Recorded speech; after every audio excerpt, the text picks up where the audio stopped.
see the heads there. South Africa, dominant form, leading 30 over to 5. Last meet in Las Vegas. South Africa, a resounding win at 29 points to 0, Gavin. And well, they were very impressive first up with the South Africans. It was a good start for them, I must say, and Canada too, obviously, with their victory over Wales, which was well merited in the end, and they came back really well. Canada captained by John Moonlight, and then South Africa captain still on the bench. An unchanged combination for the second of the 3 matches that each team plays. South Africa choosing to go in with the same combination. So Frankie Horn assumes the captaincy in the absence of Kyle Brown, the regular captain, and John Moonlight bringing up the Canadians. So much activity here in Dubai. The 8 fields surrounding this major field here, full of invitational teams. The women's sevens is on the go too, and certainly the governing bodies, World Rugby, their vision, rugby is sport for all, true to its values, stands very proud here in Dubai. Seventh Stadium as the people start filing in. We're still in the morning just about, aren't we? Well, we've just gone into afternoon, and our referee today is Mike Adamson from Scotland, and a smile on his face. So 2 teams desperate to make sure that they retain their unbeaten record. Full Mac with the ball for Canada, and of course the playmaker in picture, who's battled so with injuries, the leading point scorer, over 900 points for Canada in his career. So the kick goes, of course, to the biggest man, John Moonlight.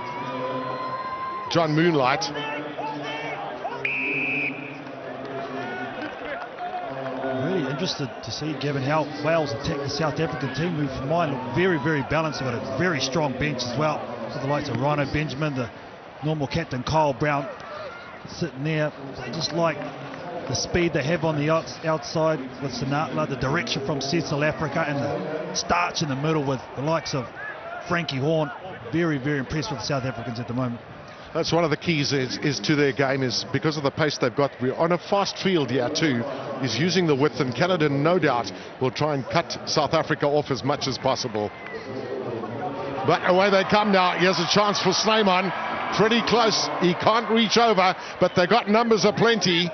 There's a slow delivery from the breakdown point, and it's still a maul right now, so unless South Africa get that out quickly, it'll be a scrum to Canada. I think they actually affected the turnover, did the Canadians? They got numbers in behind, so I think Frankie Horn in there, South Africa doing some great work on that counter ruck and getting the turnover. So Canada in possession at the last there. And an opportunity now. It's very dangerous territory. The South Africa want to get points on the board very early in the game. Crouch. Bind. They've averaged 3.8 tries in the history of the game, which it puts them in 3rd position. So they are a try-scoring machine. It's because they've got such terrific pace too. Africa caught in possession. And away coming Kwagga Smith, just looking to set things up again. South Africa have become very competitive at the breakdown point too. So chance here for Snyman. He's got power. He's a natural winger in 15s. Advantage, not rolling. So it's a penalty advantage, but can Branko de Pree get that down? When he's held up short. Now Africa, and he manages to slip through. The try is awarded. Just a momentarily, just a question from Mike Adamson to his assistant referee. Well, it was a heads-up play, wasn't it? Look, there's no one on the right-hand side. They finally get there, and that's a one-on-one situation. Fualai Lefau should make that tackle, and that's some good strength by the little man, South Africa. Heading up towards 900 points, South Africa. South Africa's a leader, Fabian Juries, with 925 points. There's the man they call Bibo, Branko de Pree, who's at a pretty successful kicking rate, and unfortunately this time going a little wide. Fabian Juries, I remember that little man on this park. He went pretty good too. Fabian Juries, jeez. You'll remember a few of those guys, won't you? I remember getting running around him too. He ran around me as well.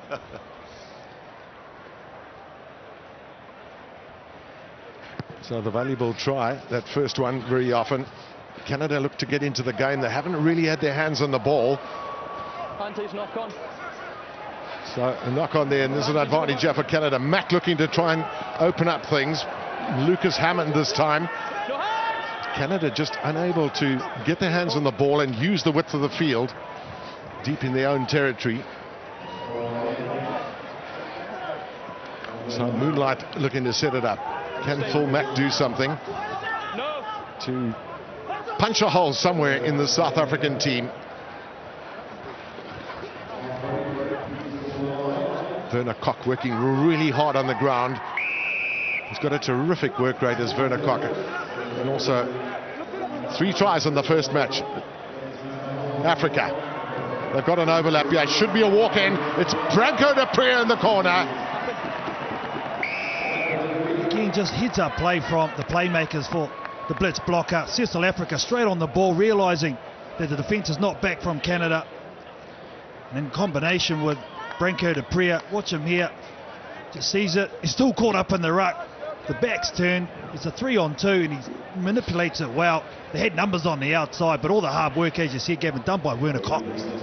Good presence of mind as well for Frankie Horn to give the ball to Africa to take it, not take it himself, and just to keep the continuity going.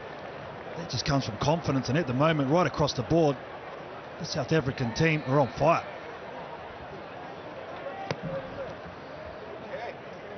De Preer's conversion is good, right from the touchline, converting his own try. His hero is Jean de Villiers, and our thoughts are with Jean de Villiers after the injury in the end of the season tour. We hope he recovers in time, certainly for the World Cup next year. So can Canada get their way back into this game somehow? Mack with the offload to Adam Zaruba. Philip Snyman on in an offside position. One of the things I think Canada want to do is get out of their half of the field. It's been the big challenge for them. Taken in by John Moonlight. 3 in the sides. Frankie Horn in his 61st consecutive tournament, caught in the offside position. That pass might have gone forward.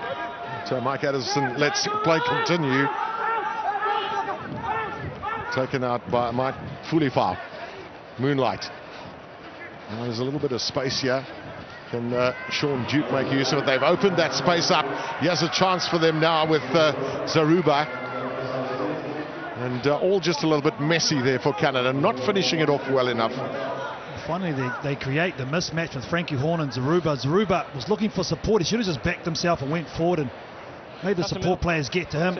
When you do hesitate, well, it gives the defence time to come over, and Frankie Horn covered himself up well. Canada had an exceptional season last year, finishing in 6th position, which is their best, but they were 13th at the Gold Coast, just lacking a little bit of confidence. But they've got a first-up victory against Wales in this tournament. Sean Duke, one of the more experienced players in this side. Lucas Hammond waiting for it. Half-time hooter in the background, but a chance for them to finish off here. Canada, it's a vital timeline for them, trailing by those 12 points. Mack, what can he orchestrate? Advantage. Not very much, because that ball, well, it's advantage, says the referee. South Africa probably offside. 3 offside. Frankie Horn, it was offside.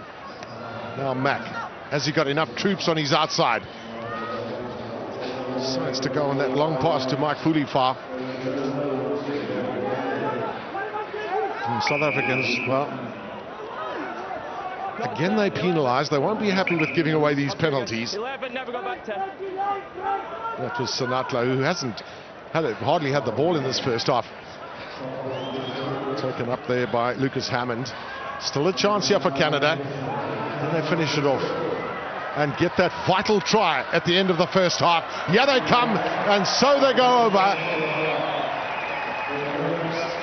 Well, ill-discipline there from South Africa gave Canada the opportunity after the hooter, and the captain, Johnny Moonlight, gets the first score. It was all messy stuff from Canada initially. But Johnny Moonlight, with all the experienced marshals, Adam Zaruba on the inside, tries to hold Frankie Horn just a bit, and he's strong enough just to break out of the tackle and get the first try for Canada. Well, no doubt there'll be some messages from Neil Powell at half-time, because basic errors is what he feels is holding them up somewhat, and it would be things like that missed tackle from Philip Snyman. The conversion is wide, and the half-time then it is with South Africa leading by those 12 points to 5. It was vital for Canada to get a score before half-time. So 12 to 5 it is, 2 tries to 1.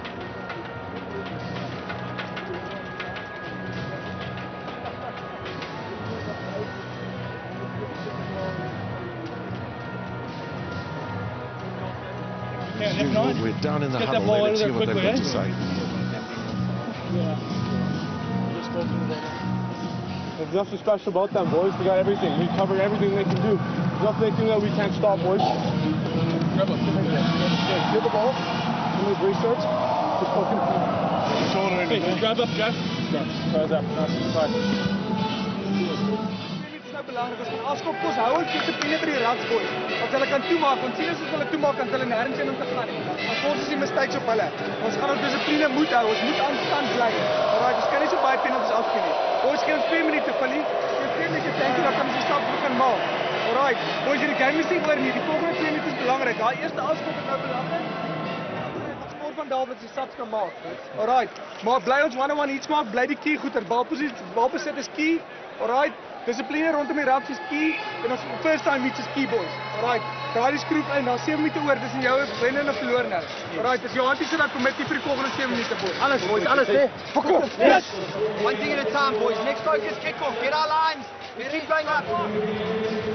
So, Carl, what was said in that little South African huddle? I'm not even going to try and attempt this. I'll leave that to you, Gav. Oh, Neil Powell talking very much about discipline, which is something he's been really hard on, and those basic areas. He wants South Africa to close out the Canadians and not allow them to move the ball around. And he just feels that too many penalties have been given away. It was a comment that we made too. And South Africa, when they come up against stronger opposition, could be under a lot of pressure giving away penalties.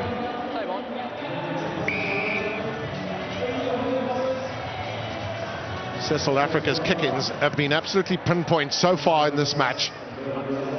Up for it, Canadian captain Moonlight, held down there by Frankie Horn. Sean Duke looking to move it out, and full Mac in the playmaker role. Duke finding a little bit of space here. This is good running from Moonlight. He's already got 1 try. Here comes another. Surely Sean Duke is going to get in. It's a great run and a great start to the second half by Canada. Well, all important scores just before the half and just after the half-time. Canada just showing their steel and the confidence they've got in their own play. It was nice work down the short side. They manipulated it well. You can see there Johnny Moonlight, the captain who scored that try in the first half, sets up the second with a nice time pass, takes out 2 defenders. And the long striding Sean Duke with all the experience evens it up for the Canadians. Evened up it is with the conversion good, so it's 12 points all. And the experience of Sean Duke and bringing in John Moonlight. Of course, Dave Moonlight is the all-time try-scoring record holder for Canada with those 107, but Duke's right on his tail. So, what can Canada do? Well, first of all, Phil Mack hasn't quite got that right. He's had injuries, Carl, and one wonders just, he's maybe not as fresh as he wants to be. Yeah, exactly right. And sometimes when you're not feeling that good, you try to push the envelope sometimes too much and overplay your hand. And at the moment, he doesn't look free. But here's the opportunity for South Africa, first time in the second half. Let's see what they can do. Midfield for Branko de Pre. He's got Africa right alongside him. There's the little chip kick. South Africa often choose to go that route because they've got pace, and this man has got terrific pace. An immediate reply from South Africa. Second try in the match to Africa. Oh, set play. How many times have these two lads done this to teams? Oh, this is outstanding. And the confidence to do that in the situation on the fly. Left foot from Branko de Pre. Says South Africa. He still has to wait for the bounce, but he puts himself in a prime position whatever way the ball bounces, and then the class to just tip it on, look at the crowd and emphatically put it down.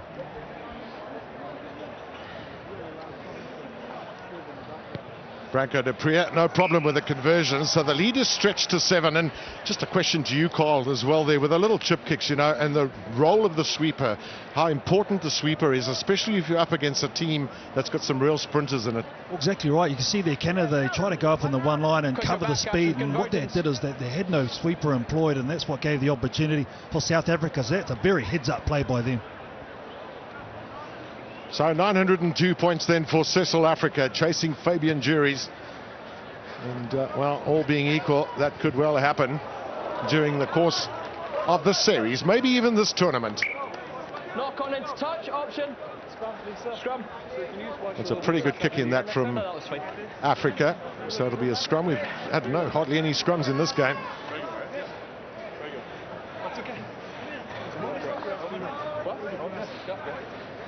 South Africa were considering bringing Cheslin Colby on, but they've held him off for the moment.